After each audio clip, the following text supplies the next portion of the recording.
Hi everybody. Welcome to today's Facebook Live. I'm Louise Gittleman, First Lady of Nutrition, and I know many of us have had a very heart-rending week, so I'm here to support you in any which way that I can. We have a number of questions and answers that still have not been answered, and so I'm here to do that for you. And right now I've got a gal that's helping me on the side, and that is my dear assistant Bonnie. Bonnie, just say hello. Hello, everyone. She's on the side here. You're in my home. We're in northern Idaho where the day is kind of overcast. It's getting to be summer, but it's not quite summer yet. Summer doesn't know that it's exactly here. We're planning for a 4th of July party to really celebrate the beginning of summer, getting all of our friends finally together after so many months of lockdown. So I'm really excited and looking forward to it. If you have any questions that we have not answered in this session, we'll do one more Q&A next Friday, then just post them on this thread. So wherever you are and whoever you are, say hello. We wish you well. We wish you health. We wish you healing. We wish you happiness. We wish you inspiration. We wish you love. We wish you peace. And that's what we wish for the country. Okay. First question. Bonnie, what is the question that we have today? I think we're going to start with hair loss, which has been a very, very common thread and popular topic. What is the first question that we have? Nice and loud for our wonderful viewing audience throughout the country and abroad. This is from Janet, and she says her daughter is 32 years old. 32 years old from Janet, yeah. And started losing hair after something stressful happened and a lot of antibiotics. Okay, so this gal is 32 years old and she started losing her hair after a stressful event, which is understandable, in antibiotics. What we know about antibiotics is that they kill all bacteria, even the good guy bacteria. So the first thing that your daughter needs to do is to get a great probiotic. I like a probiotic of about 10 billion CFUs, not more than that. It can actually strain the immune system. It can make it overactive. The one that I use is called Flora-Key. Rhonda Burns, if you can make a link to Flora-Key, I'd so appreciate that. That'll give us a basis of 10 billion CFUs. I'd like about 30 billion CFUs because the good bacteria, both the Acidophilus and the Bifidus, make B vitamins that are so important for the hair. Now, beyond that, it's very easy to regrow hair if you know what you're doing. The other thing that your daughter needs to do is to check her HCl, which is the digestive enzyme that the stomach secretes. And in order to do that and to make sure that she's secreting enough HCl, which can be suppressed when you're under stress, you'll need to do an HCl test. So what you do is you eat a regular meal that contains protein. You have a meal that contains a little bit of fish, a little bit of chicken, maybe some eggs, or maybe a little bit of beef. In 20 minutes after you're finished eating, so time yourself, about 20 minutes after you're eating, you do a test with a pH paper, which I happen to have very handily with me on my fireplace. These are pH strips you can get online. You use your saliva, you test the pH strip, and the saliva should read very, very alkaline. So on the color chart that I'm looking at, that's kind of blue. If you become very alkaline after 20 minutes, then you know that your body is secreting enough HCl because the buffer will be very alkalinizing. HCl is an acid. If you're not alkaline after 20 minutes, then you need more HCl, which will help with your digestion and particularly the metabolism of protein, which is very helpful for hair. The best thing you can do is to eat more protein, about 20 grams or 30 grams 3 times a day, with the HCl, and just test to make sure you've got enough HCl because you've been under stress with a pH litmus test. This is the cheapest test to really assess your hair that I know of in the country. There are more expensive tests, which are known as the Heidelberg test, but they're very expensive and very hard to find. So get some pH strips 20 minutes after the meal. It should be alkaline because you're taking an acid, or you should be secreting an acid. If you're not secreting enough acid, you have to add HCl to your regimen, like our HCl plus 2, and then she should be getting her hair in place. Many times after a stint of antibiotics or other medications, people lose hair, but you can grow it back quite easily. So if you're 32 years old, there's lots of help and healing on the way. So thank you, Janet. Next question about hair, Bonnie. So would that also apply to thinning hair? So we had another question about thinning hair. So with regard to thinning hair, it's the HCl test with the pH strips. So yes, that's number one. Number two, depending upon your age and stage of life, what I have found for at least 2 months, if you're over the age of 60, let's suggest, and you're losing your hair, is make sure your hormones are working correctly and get yourself some amino acids. Because very oftentimes, if you're using the right kind of HCl, you're secreting enough innately, or you're taking additional supplementation, you may need more amino acids right after the meal to supplement what your body is not innately breaking down. So it gets a little tougher the older that you become. You lose the ability to make HCl past the age of 40. You lose the ability if you're under stress. You lose the ability, as we've all been under stress in these past 3 to 4 months, for heaven's sakes. So the HCl test with the pH litmus paper is number one.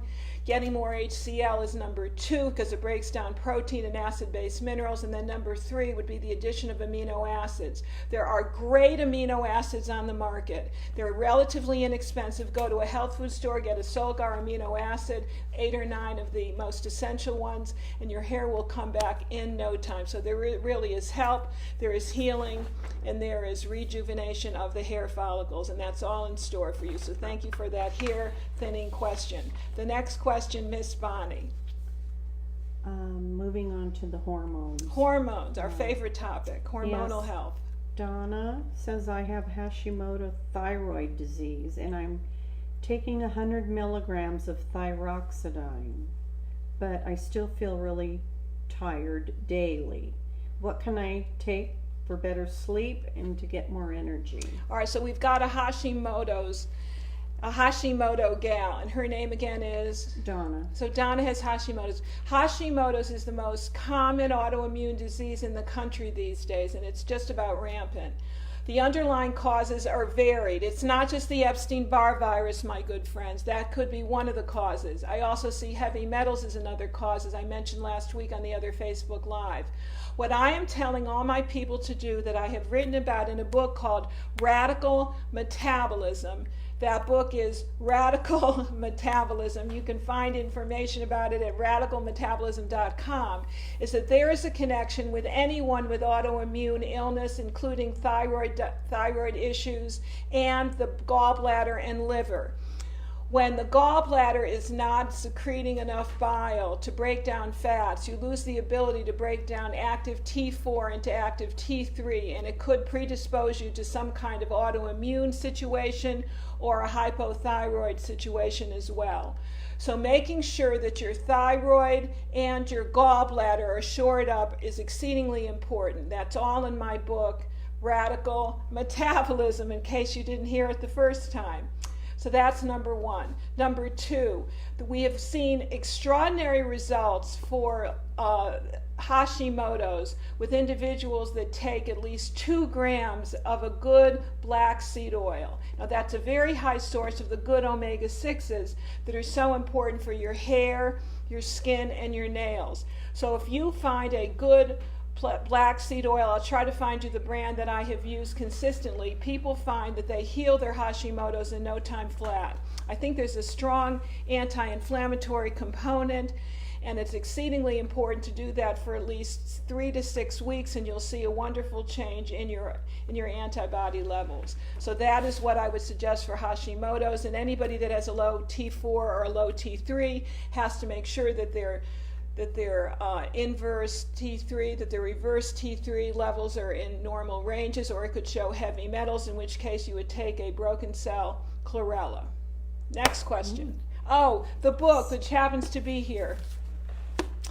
This is the book that talks about autoimmune illness. This is the book that talks about thyroid problems. This is the book where I connect the thyroid issues with a missing gallbladder or a sluggish gallbladder or a lack of the proper bile. This is the book that you all need to read, especially if autoimmune situations are your bailiwick. You haven't been able to get rid of them even though you're doing everything else right. And this will give you a 4-day cleanse as well as a 21-day reboot. And this is so important now for those of us that are getting over the quarantine 15. Next question, Miss Bonnie. This is Christiane. Christiane. She says, I'm 46 years old and still menstruating. I get small cyst-like bumps on the upper sides of my neck from about day 5 or so of my cycle, and they usually last until my period is over. Please tell me what you think could be causing the cysts-like bumps and horribly belly bloating. All right, so we've got a situation with hormones. Whenever you think of hormones, you don't just think of cholesterol. You do think of cholesterol, which is the mother substance to make hormones, as well as progesterone, and you think of estrogen and testosterone, but I always think of thyroid hormone. So any kind of cyst-like condition can usually be remedied with enough iodine. So doing the iodine loading test, where you get a little bit of topical iodine from the pharmacy, you paint your arm with a little bit of iodine, see how quickly that absorbs. It should last for more than 24 hours. If it doesn't, it means you need more iodine, which will go after all kinds of cysts, which can become activated during hormonally sensitive cycles. If you find that you're deficient in iodine, which 98% of us are because of the substitution of chlorine and fluoride for iodine in the thyroid, then you take extra iodine. I like iodoral, which is a 12.5 milligram substance. We sell it at unikihealth.com. Or you can get some liquid iodine in the form of a 2% Lugol's, in which you take 2 to 5 drops per day. You can also use topical iodine on those cysts and see if they disappear. But whenever you have cysts on the neck, on the breast, on the uterus, you think of iodine. It's one of the most efficient minerals that goes after cysts because it has an antibiotic quality. Whew, next question, Ms. Bonnie. Yes, Stephanie says, I will be 47 next month. Over the last few years, when I'm menstruating, I have been waking up in the middle of the night with very sweaty upper thighs. I would love to know what causes this. So we've got some hormonal issues going on with Stephanie. What age is she? 47. So 47. So 47 was the age when I started going through perimenopause, where you get most of the more classic symptoms of menopause. Mine started at 47, which was the age in which I wrote a book called Before the Change, another really good book that we may have to show you in just a minute if I can have one of my staff members run and get Before the Change.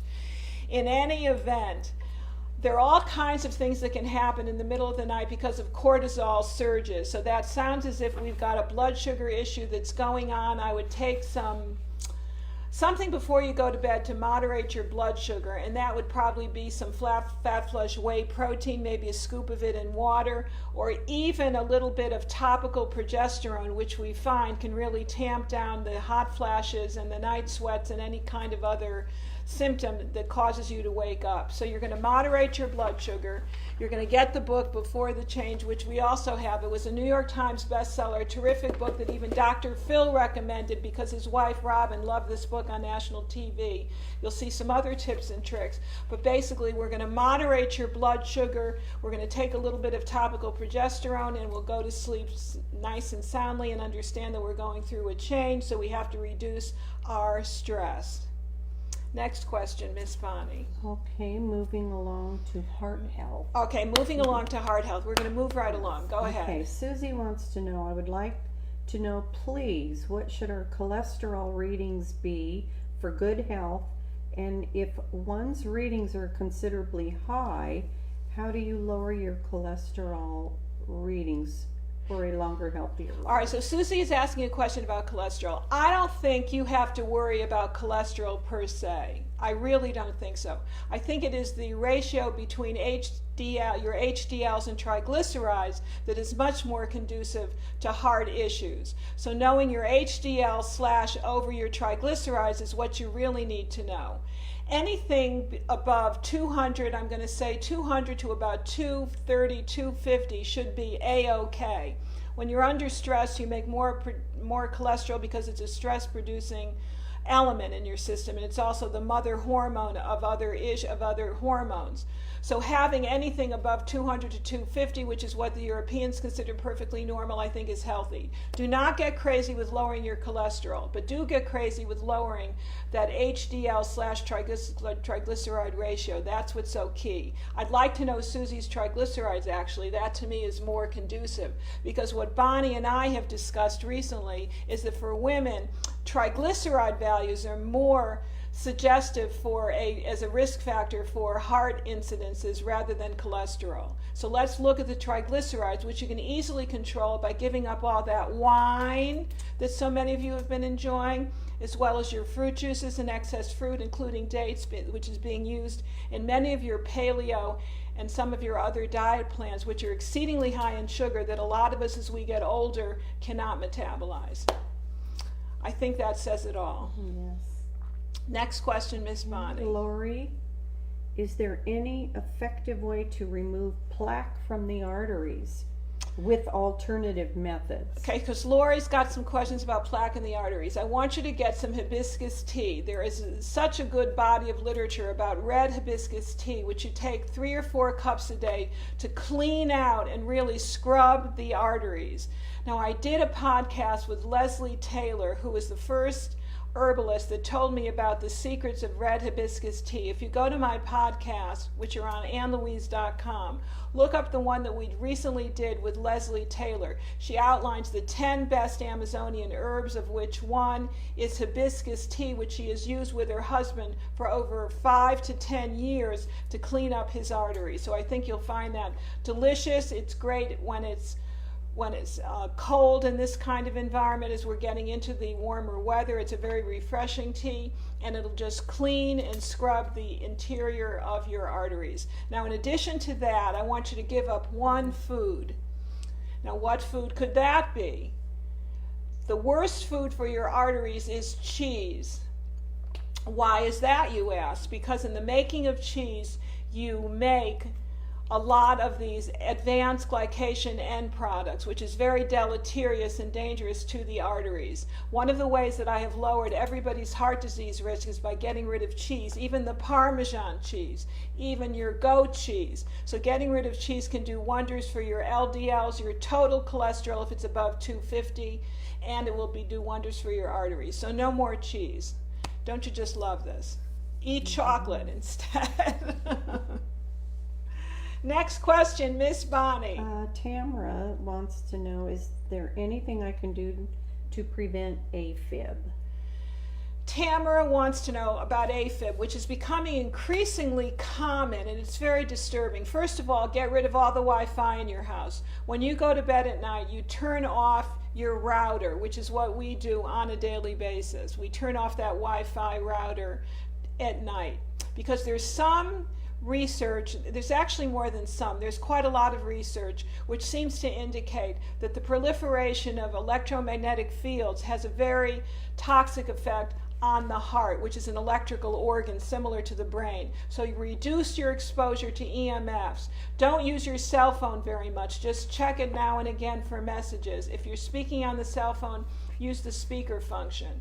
That would be number 1. Number 2, magnesium is exceedingly important for Afib, I have found.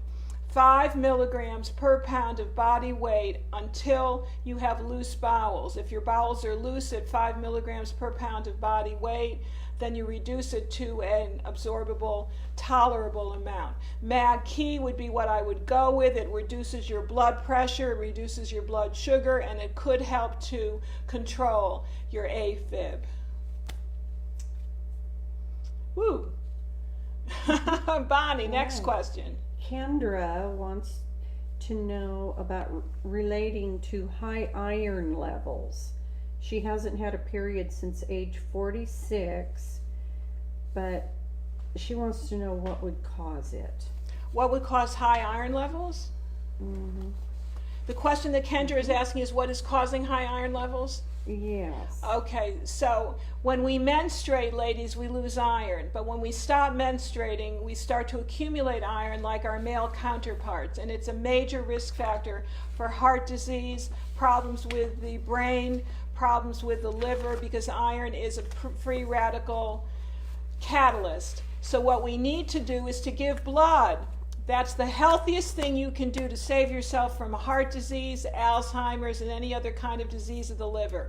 So find out what your stored iron is, which is found in the stored protein ferritin, and make sure that it's not any higher than 70 mgs per DL. It should theoretically not be higher than 70 for both men and women. Give blood every 2 months until that number gets down to 70.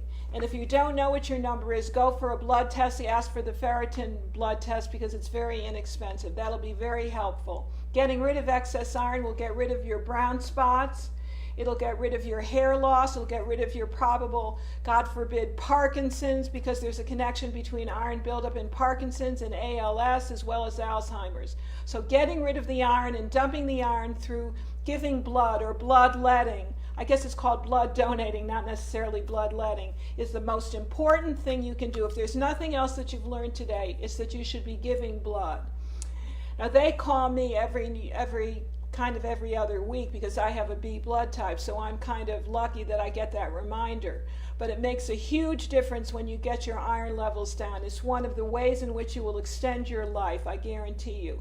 The people that are in the blue zones that live the longest have the lowest serum ferritin levels. And I know that because I just wrote a book that I'm completing called Radical Longevity. Next question, Bonnie. Sandy wants to know, what can you tell me about elevated lipoprotein?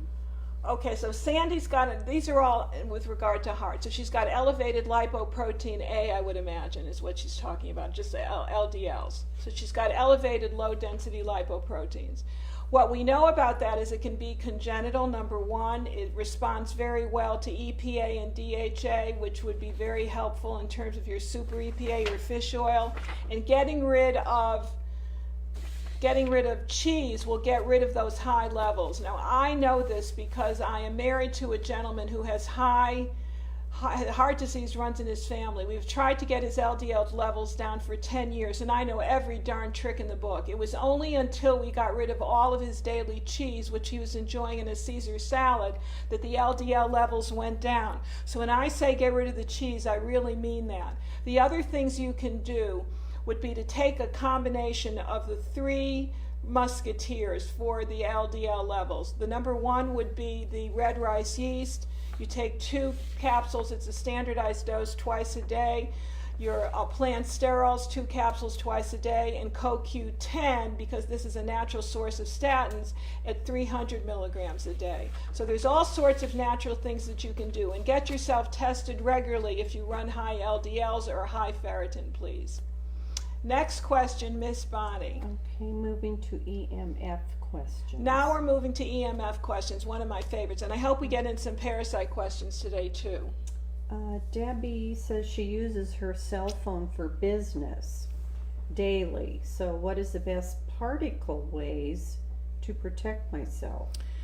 So for those of us that use our cell phone daily, as we all do, get yourself some shungite, wear it around your neck, wear it around your wrist, wear it around your bed. Make sure that your computer is loaded with little shungite pieces. I think that's exceedingly important. Or go to altura.com. They have these little diodes that you can place on your phones to protect your whole biofield from becoming EMF toxic. So that's what I would do, number one. Number two, at night, shut off the electricity so that you're not engaging in any kind of EMF exposure, which is something that I have done for now years, and see if you can get a grounding wristband, which will actually stop any of the free radical breakdown in your system and give you a lot of these healing electrons that Mother Earth is naturally teeming with. And you can do that with a wristband that you get at earthing.com. So there's quite a lot you can do. And also there's a book.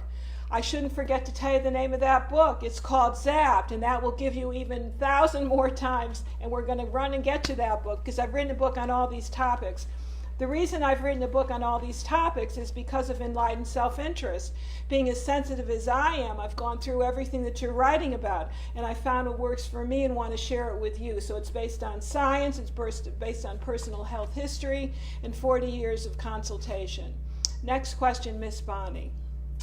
Sonia says a couple years ago our local electricity company installed a smart meter on the back of our house. Yes. This wall connects my 80-year-old mother's bedroom to my bedroom. Is this something that can affect our health at all? Yes. It seems to me both of us are suffering from terrible fatigue since this was installed. Can this be my imagination? No, no. Sonia, you ask a really good question. A lot of people have suffered from problems sleeping, migraine headaches, and fatigue since the installation of a smart meter. So go online and get something called, I think it's called Smart Guard. I'm not going to make anybody go out and see what we have in our house, although I may have Matt do that. Matt, outside on ours, we have a smart meter that they installed when I was on vacation. Or I would have tried to opt out and gone to the city council, but I wasn't able to do that. So online, I bought a device, I think it's called Smart Guard. It looks like a kind of Faraday cage, and I believe it's very helpful in protecting against any of the deleterious effects of the EMFs. So yes, what she needs to do is to move her mother's bedroom away from that wall. The closer you are to the emission of any of these microwaves, the more toxic your system will become. So you have to move far away from a router, far away from a smart meter, and far away from any installation of any kind of mobile phone or something of that nature. You got to get as far away as possible, protect yourself by earthing at night, and making sure that you get what I believe is called a smart guard to protect against the EMFs that are coming into the house from the smart meter. So that's not your imagination. I get calls and letters about that all the time because I wrote a book called Zapped, which will show you how to protect yourself against smart meters and the mobile phones and too much cell phone time. And it's interesting because when I first wrote the book, which is about 10 years ago,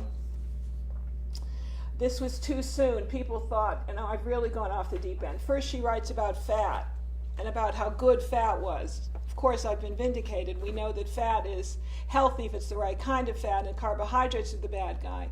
And then I wrote about EMFs a short time later.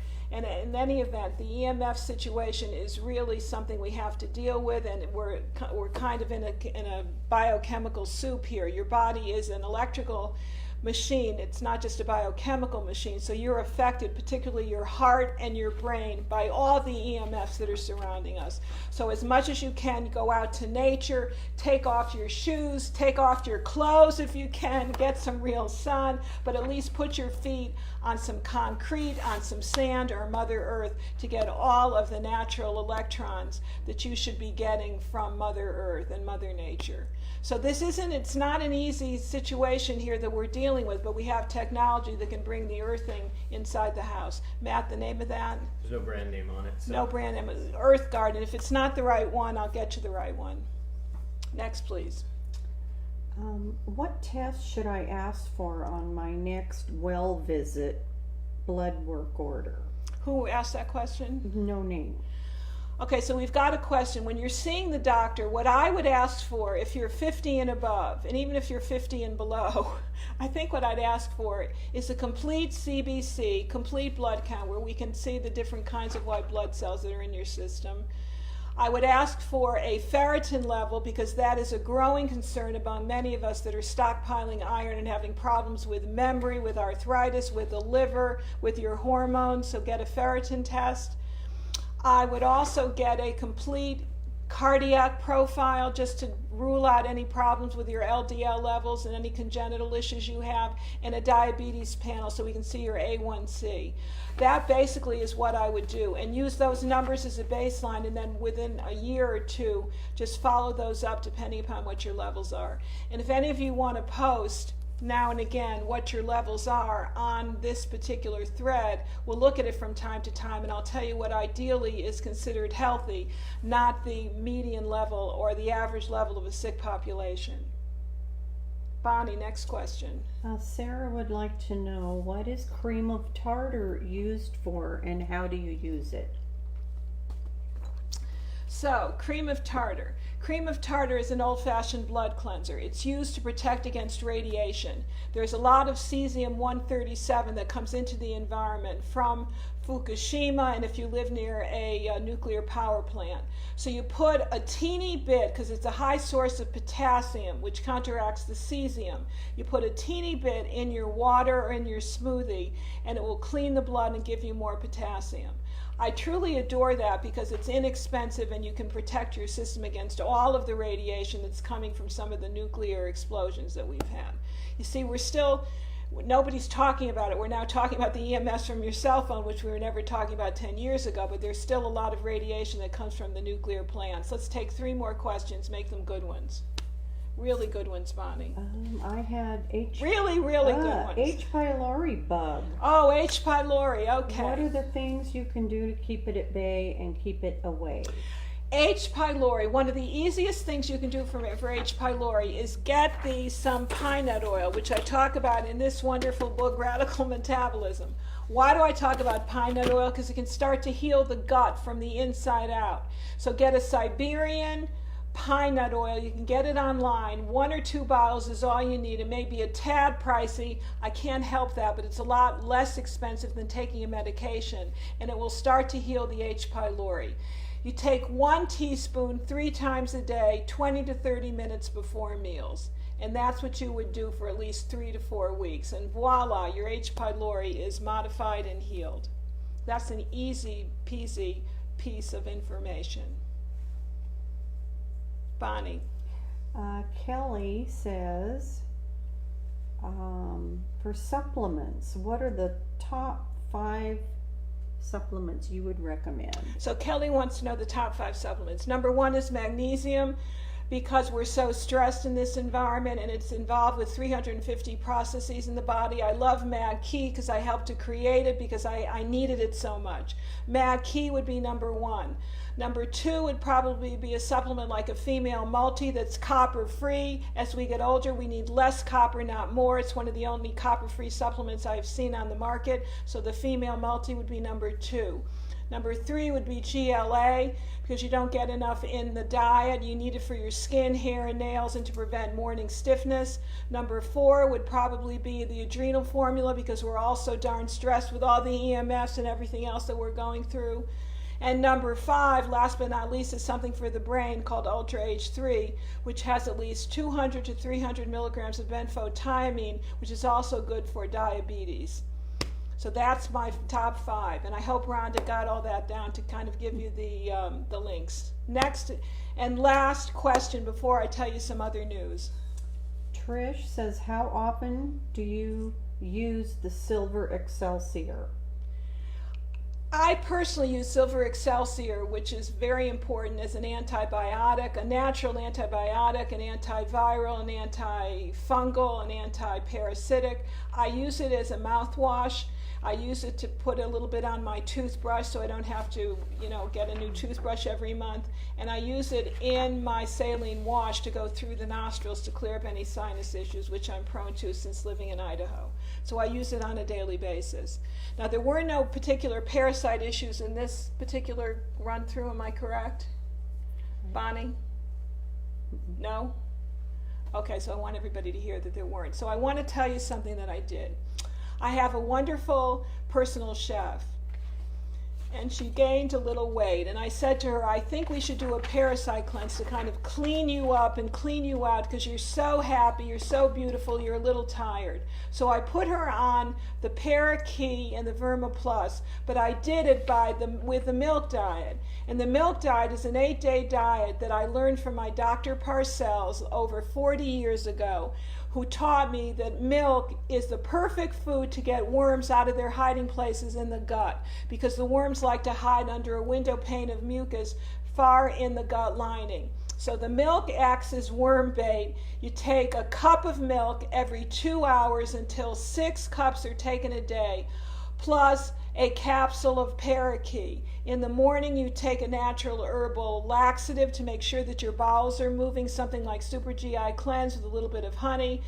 And by going on this mono diet, you can use goat milk, 100% goat milk. You will lose weight, feel great, and see all kinds of creatures of the Blue Lagoon coming out into the stool. It is the best way to get rid of worms, to get rid of roundworms, tapeworms, and all kinds of parasites that are really wreaking havoc in terms of weight loss, your sleep, your skin, your hair, and your nails. Going on a mono diet will allow you to lose up to 10 or 12 pounds in just 1 week. So for those of you that have seen the post that was done by my personal chef on the Fat Flush Nation, the ideology of that was from Dr. Parcells over 40 years ago. I'm proud to say that I used to do the milk diet using our supplements for years. It's extremely successful. I once did it with ice cream, by the way, for a whole day, vanilla ice cream, and did my parasite cleanse. I think it still worked. But in any event, using that milk is kind of a secret weapon to get rid of underlying parasites when you're overweight, when you're bloated, when you can't sleep, when you've got skin issues, because the skin is an eliminating organ. It's absolutely terrific.